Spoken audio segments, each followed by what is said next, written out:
A lo largo de sus 55 años de vida, Steve Jobs recibió decenas de acusaciones por fraude, plagio y explotación laboral. En contraste, en el año 2012 fue elegido por la revista Fortune como el emprendedor más importante de la época moderna gracias a sus aportes al mundo empresarial. ¿Fue Steve Jobs realmente un genio o solo alguien que hizo dinero aprovechándose del talento de los demás? Steve Jobs y su vida como empresario han sido motivo de múltiples discusiones en el mundo entero. Por una parte, están quienes lo admiran y se inspiran en su legado, pero por otra parte, están quienes lo condenan por haber recurrido a prácticas cuestionables para lograr muchos de los objetivos que se propuso. Y aunque es cierto que muchas de las mayores innovaciones desarrolladas por su compañía no fueron totalmente ideadas o creadas por él, Jobs fue un visionario y se encargó de encaminar todos los proyectos, aportando ideas y trazando una meta clara para quienes se encargarían de la ejecución. A continuación, haremos una retrospectiva en la vida de este gran emprendedor, para analizar los momentos claves en que la visión de Steve Jobs terminó por materializar un concepto que logró cambiar el mundo.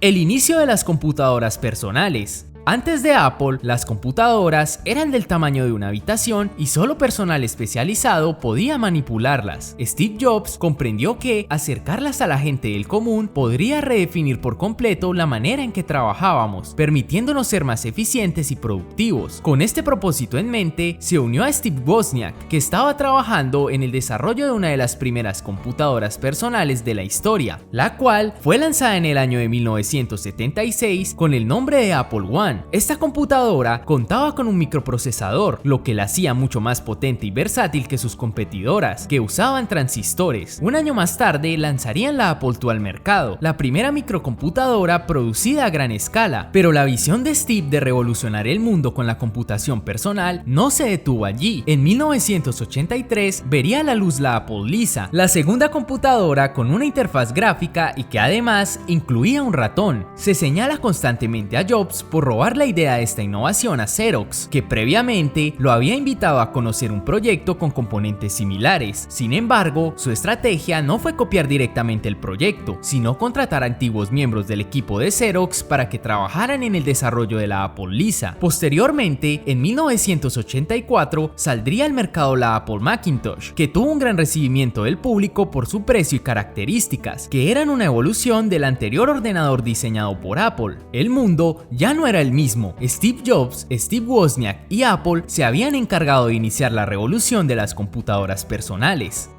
La animación por computadora. En 1985, debido a una serie de malas decisiones administrativas, la junta directiva de Apple decide despedir a Steve Jobs de la compañía que él mismo había fundado. Con un capital de $5 millones, decide adquirir una empresa perteneciente a Lucasfilms, que se dedicaba a la producción de los efectos especiales por computadora de las películas de Star Wars. Así nace Pixar, que aunque hoy en día es uno de los referentes en cuanto al cine de animación, en aquella época se dedicaba a la venta de hardware de cómputo de gama alta. Su principal cliente era Disney Studios, quienes adquirían el Pixar Image Computer para acelerar el proceso de coloreado en sus animaciones 2D. Fue John Lasseter, uno de los empleados de la compañía, quien desarrolló una serie de animaciones para mostrar la potencia del ordenador que vendía Pixar. Jobs, al ver el potencial de la animación por computadora, puso en venta en 1990 la división de hardware de Pixar. Posteriormente, cerraría una negociación con Disney Studios por $26 millones para producir 3 películas animadas. Así nace Toy Story, el primer largometraje de animación 3D, una película que cambiaría el mundo del cine. Aunque Jobs no participó en dicha producción, sí tuvo la visión para prescindir del departamento de hardware de Pixar y centrarse solo en la animación. En 2006, Disney Studios adquiere a Pixar por más de $7 mil millones, convirtiendo a Jobs en el mayor accionista individual de Walt Disney Studios, con el 7% de las acciones de la compañía. La industria del entretenimiento había iniciado una nueva era con las animaciones por computadoras como protagonistas gracias a la visión de Steve Jobs. La era de la música digital. En el año 2000, la industria de la música se había visto impactada debido a que Napster facilitó la difusión de archivos musicales en formatos digitales. Sin embargo, los ordenadores de la compañía Apple no contaban con ningún programa que pudiese reproducir archivos MP3. Steve, que había regresado a la compañía para dirigirla nuevamente, decidió adquirir los derechos del software SoundJam a unos jóvenes desarrolladores. El programa, que estaba desarrollado para Mac OS, fue mejorado creado y renombrado para convertirse en iTunes. La plataforma fue lanzada en el año 2001 y era compatible con todos los computadores de la compañía. El uso más común que le daban sus usuarios era el de gestionar archivos musicales en sus reproductores de música portátil. Jobs, al percatarse de que iTunes no era muy compatible con dichos dispositivos, tomó la decisión de que Apple debía crear su propio reproductor MP3 portátil. Junto con uno de sus ingenieros, realizó un viaje a Japón y adquirieron los materiales para la creación del iPod. Posteriormente, dejó en manos de Tony Fardell el liderazgo del proyecto, aunque también aportaría ideas para la creación del dispositivo. El iPod se convirtió en una tendencia cultural entre jóvenes, representaba un estilo de vida y una identidad, era algo exclusivo para gente cool y las millonarias ventas del producto así lo ratificaban.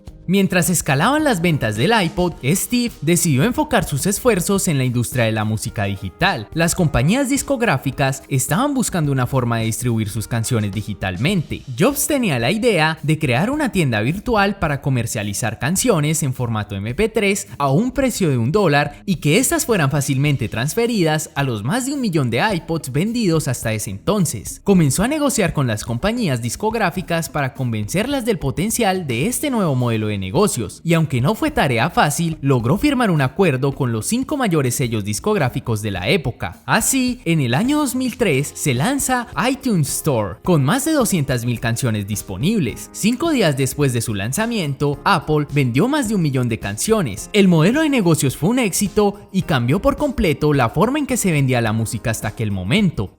La computación móvil. Con la llegada de las redes de datos móviles, Jobs pensó en integrarlas al próximo modelo de iPod, dispositivo que era un éxito total en ventas y que había evolucionado hasta contar con una pantalla táctil, la capacidad de reproducir video y ejecutar juegos. Así nace el iPhone, proyecto que nuevamente Steve dejó en manos de Tony Fardell. El concepto del teléfono, que contaba con una rueda como los primeros iPods, se comenzó a desarrollar hasta llegar a un debate interno en la compañía sobre si el dispositivo debía tener pantalla táctil o utilizar un teclado como los famosos celulares de la marca BlackBerry, que eran muy populares en aquella época. Pero Jobs, obsesionado con la idea de que este tuviera pantalla táctil para brindar una mejor experiencia a los usuarios, tomó medidas extremas, amenazando con despedir a los empleados que estaban a favor del teclado. Así, su concepto terminó en el diseño final. En 2007 sale al mercado el iPhone, que marcaría una revolución en el desarrollo de smartphones. Vendió 6 millones de unidades en solo un año de fabricación. Hoy, este peculiar invento permite a muchas personas contar con un teléfono con la potencia de una computadora en sus bolsillos, desde el cual pueden navegar en internet, comunicarse y utilizar aplicaciones de todo tipo. Viendo el gran recibimiento del iPhone, Steve Jobs pensó que sus usuarios podrían necesitar más herramientas para el uso diario del dispositivo.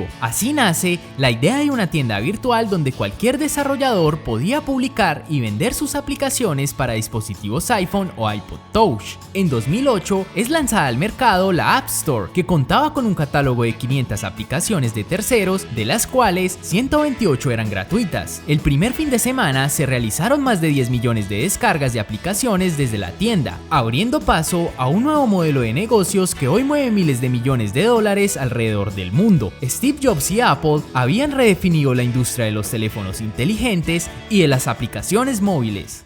Su último legado. Antes de trabajar en el iPhone, a Steve Jobs se le había ocurrido la idea de un dispositivo inteligente que tuviera las funcionalidades del iPod Touch, pero con una pantalla más grande y con mayor capacidad de hardware para que los usuarios pudiesen navegar por internet y leer libros o periódicos con facilidad. Sin embargo, esta idea quedó en segundo plano cuando se inició el trabajo del iPhone y luego del gran recibimiento del mismo en el mercado, por lo que tardaría 3 años en desarrollarse el concepto. En 2011, Jobs hace la presentación oficial del iPad, un dispositivo que tenía las capacidades de una computadora portátil y la accesibilidad de un iPhone. Con esto, se reafirmarían los pilares de la computación móvil y simple que había sentado el iPhone. En 3 meses, se vendieron más de 3 millones de unidades. El dispositivo fue un completo éxito y marcó un antes y un después en la forma en que las personas acceden a Internet, lo que obligó a los sitios web a adaptar sus páginas a dispositivos móviles, además de revolucionar sectores como el de la la educación, acercando Internet a personas que jamás habían tenido acceso a la tecnología.